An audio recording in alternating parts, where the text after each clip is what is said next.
వీటాక్స్ కార్యక్రమానికి స్వాగతం సార్. నమస్కారం సార్. సార్, చాలా దురదృష్టకరమైనటువంటి ఘటన వైజాగ్ స్టీల్ ప్లాంట్లో చాలా భారీ అగ్ని ప్రమాదం.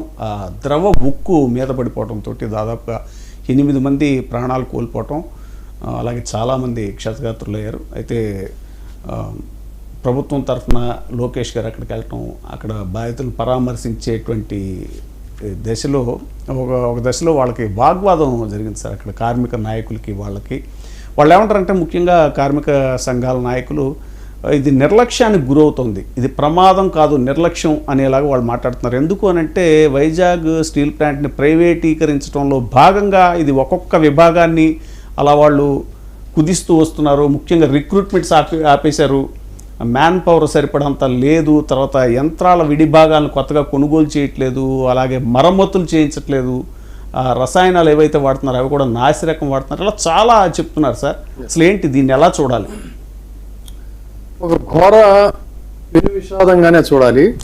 మరణించినటువంటి వారు 8 మంది, ఇంకా గాయపడినటువంటి వారు 6 ఉన్నారు. అయితే ఇక్కడ ఎంతమంది మరణించారని కదా, మరణించిన తీరు చూస్తే మాత్రం చాలా హృదయోదారకమైనటువంటిది. కనీసం ఏంటంటే శవాల యొక్క ఆనవాలు కూడా లేకుండా వాళ్ళు ఉక్కు ద్రవంలో కలిగిపోవటం అనేటువంటిది, మసైపోవటం అనేది చాలా అత్యంత పెను విషాదం. ఇన్ని కుటుంబాలు, ఇంతమంది కార్మికులు ఒకవైపు రోధిస్తూ ఉంటే అక్కడికి వెళ్ళి వాళ్ళకి నైతికంగా ఒక స్థైర్యాన్ని ఇచ్చి చేయటం అనేది పాలకుల యొక్క తక్షణ కర్తవ్యం.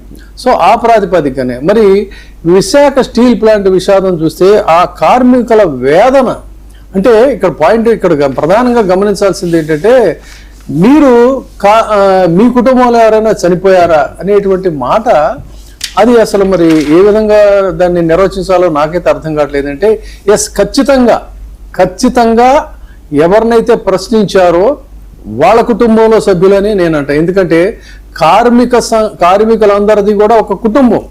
ఈ ప్రపంచంలో అతిపెద్ద కుటుంబం అనేటువంటిది ఏదైనా ఉంది అంటే అది కార్మిక కుటుంబమే. అందుకనే కార్మిక లోక కళ్యాణానికి, శ్రామిక లోక సౌభాగ్యానికి అంటాడు ఆయన శ్రీశ్రీ.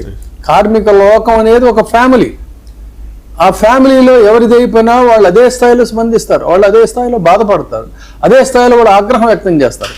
ఖచ్చితంగా బాధ కలిగినప్పుడు పాలకుల మీద ఆక్రోశం, ఆగ్రహం అనేది ఉంటుంది. అది ఎందుకంటే తీవ్ర భావోద్వేగాల్లో వాళ్ళు ఆ క్షణం వరకు కూడా వాళ్ళతో కలిసి పనిచేసినటువంటి వాళ్ళు, ఆ క్షణం వరకు కూడా వాళ్ళతో నవ్వుతూ తిరిగినటువంటి వాళ్ళు, ఆ క్షణం వరకు కూడా కష్టసుఖాలు కలబోసుకున్నటువంటి సాటి కార్మికులు వాళ్ళు ఒక్కసారి ఇక లేరు అని చెప్పి అన్నప్పుడు వాళ్ళ యొక్క మనోభావాలు ఏ విధంగా ఉంటాయి.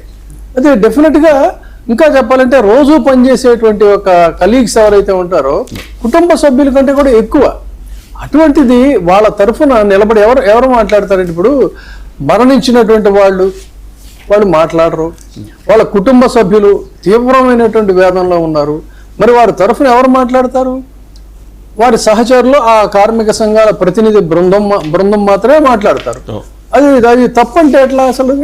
అంటే అసలు ఈ రాష్ట్రంలో ఏం జరుగుతుందో, ప్రతి దానికి కూడా అంత అసహనం ఎందుకో, అంత ఆగ్రహం ఎందుకో అర్థం కానటువంటి పరిస్థితి చూడాలంటే. నాకైతే అసలు ఇది చూసిన తర్వాత ఇదేం పోకడలు, ఇదేం వ్యవహారాలు. తర్వాత ఇంకొకటి ఏంటంటే, అది వినోదం కావచ్చు, అది విహారం కావచ్చు, అది విదేశీ యాత్ర కావచ్చు, అది స్వదేశంలో కావచ్చు, అది విషాదం కావచ్చు, మహావిషాదం కావచ్చు, ఏదైనా అక్కడికి తీసుకొచ్చి జగన్మోహన్ రెడ్డిని తగిలించడం, మాట్లాడటం, అసలు ఏంటో ధోరణి ఏంటనేది అర్థం కావట్లా.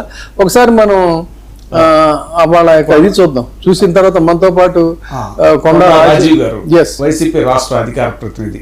నమస్కారం సార్. అంతేకాదు మంచి విద్యావేత్త, మనం అలా పరిచయం చేయాలి.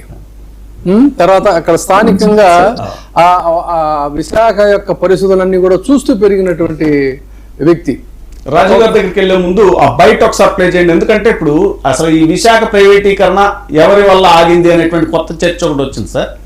దాని మీద ఒకసారి లోకేష్ గారు ఏమన్నారు, అలాగే పవన్ కళ్యాణ్ గారు ఏమన్నారు, ఉక్కు శాఖ మంత్రి, ఆయన కేంద్ర ఉక్కు శాఖ మంత్రి కుమారస్వామి గారు ఏమన్నారు, ఒకసారి బయట ప్లే చేయండి. 2021 January, I think, our Deepam, they have decided to disinvestment for 100%, to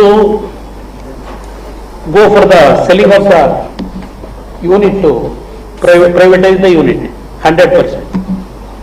But during that time, Andhra government, they passed a resolution in the Andhra Assembly opposing this disinvestment decision. Then some protest rally also took place at that time. From that time, actually nothing has happened. Nobody has bothered about give some life to that RINL plant. It is going on. Some voice our leaders are raising in front of our central government, but no positive results has come. ప్రైవేటీకరణ జరగకుండా ఆపిన steel plant ఒకటి కూడా లేదు. అలాంటిది విశాఖ ఉక్కు కేవలం only India ప్రభుత్వం ఆపింది. ఎందుకంటే మనకి ఎమోషన్ తగ్గచ్చు, మనం కాపాడుకున్నాం. కార్మికులు చూసుకునే బాధ్యత నాది. ఈరోజు కార్మిక సంఘాల నాయకులు ఎంత బాధ వేసినట్టు వాళ్ళు మాట్లాడే విధానం చూసి, ఆ డబ్బులు ఇచ్చేయండి, డబ్బులు ఇచ్చేయండి అంటే డబ్బులు ఇచ్చి చేతులు దులుపుకుని వెళ్ళిపోమంటారు మమ్మల్ని. అదా మా బాధ్యత? నేనేమన్నా కుటుంబాలను ఆదుకుంటాం, ఎస్ ఎక్స్గ్రేషియా ఇస్తామని చెప్పి అంటే ఎలాంటి డౌట్ లేదు. ఒక ఆయన ఏమన్నాడంటే విచిత్రం, ఒక కార్మిక నాయకుడు ఏమన్నాడంటే అసలు మీరు ప్యాకేజ్ ఇవ్వకుంటే ప్లాంట్ తెరిసేది కాదు కదా, ప్లాంట్ తెరుచుకుని ఉంటే మనిషి చంపేవాడు కాదు. మాట్లాడే విధానం అనేది మీడియా మిత్రులు ప్రజలు కూడా ఆలోచించండి దయచేసి. ఏంటిది ప్రైవేటీకరణ? ఎవరైతే బాధ్యతలు తీసుకుంటారో వాళ్ళ మీద ఎక్కువ ప్రశ్నలు వస్తాయి తప్ప అడగాల్సింది ఎవరు? ఒక 5 సంవత్సరాల నుంచి వాళ్ళు ఉన్నారు.